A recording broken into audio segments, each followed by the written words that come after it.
Her sidder vi så, og klokken den er 1:30. Og det er mandag. Og vi har sommerferie. Og vi har lige lavet koldskål hjemme med Niller. Med kærnemælk, som er 7 dage for gammelt. Ja, det smager godt. Det smager pisse godt. Og så er vi bare ser South Park. Og vi har koldskål.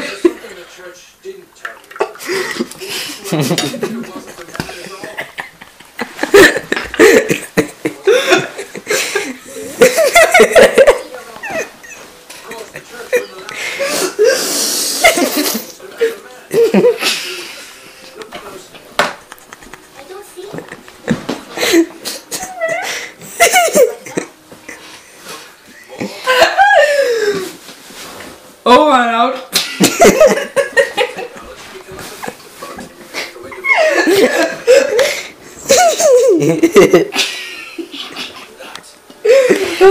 Hvordan smager koldskålen så?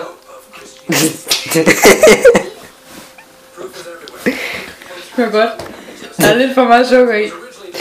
Pjat med dig. Vi kom til fuldstændig dobbelt så meget i, som der skulle være. Ja, trippel. Men det smager fedt godt. Det var i hvert fald et halvt kilo. Nej.